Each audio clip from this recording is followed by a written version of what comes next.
महाराष्ट्राचे माजी मुख्यमंत्री एकनाथ शिंदे साहेब व आताचे उपमुख्यमंत्री साहेब एकनाथ शिंदे साहेब यांच्या आदेशाने पूर्ण महाराष्ट्रामध्ये शिवसेनेचे ब्रीदवाक्याप्रमाणे 80% समाजसेवा आणि 20% राजकारण ते करावं लागतं, म्हणून त्या पद्धतीनेच प्रत्येक घरामध्ये जाऊन आम्ही त्यांच्या आदेशाप्रमाणेच व आपले पाचोरा बळगाव मतदारसंघाचे लाडके आमदार किशोरप्पा पाटील यांच्या मार्गदर्शनाने पाचोरा बळगाव मतदारसंघात आम्ही आमदार किशोरप्पा पाटील बौद्धिक सेवा संस्था पाचोरा आयोजित प्रत्येक ठिकाणी जाऊन प्रत्येक नागरिकांकडून भरून घेण्यात जाणार आहे।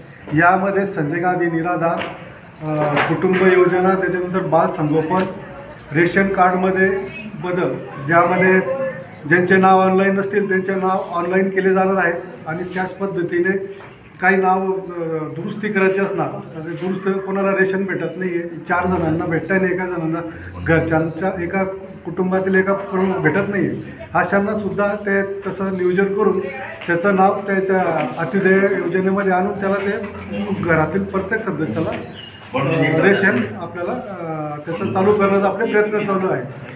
टप्प्याटप्प्याने सर्वप्रथम आपण प्रभाग क्रमांक 8 पासून आपण सुरुवात केलेली आहे।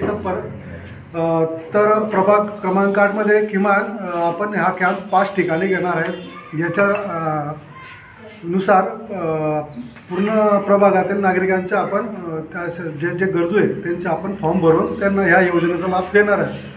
तसंच जर पुढच्या वार्डमधल्या नागरिकांनी जर आम्हाला मागणी केली की आमच्या प्रभागातसुद्धा आपण हे अभियान राबवावं, आम्हाला त्याचा लाभ मिळावा, तर यासाठी आम्ही त्या वार्ड्समध्ये सुद्धा जाऊन त्या ठिकाणी 4-4 ते 5-5 कॅम्प आम्ही प्रत्येक पाचोरा शहरामध्ये प्रत्येक वार्डात घेणार आहोत। यासाठी आम्हाला आप्पांचं सहकार्य आहे, त्याचप्रमाणे त्या प्रभागातील नगरसेवकसुद्धा आम्हाला मदत करत आहेत। आमच्या प्रभागातील नगरसेवकांनी सुद्धा मला या योजनेसाठी आणि ह्या कॅम्पसाठी मदत केलेली आहे आणि या पद्धतीने आम्ही पूर्ण शहरात कॅम्पिंग सुरू करणार।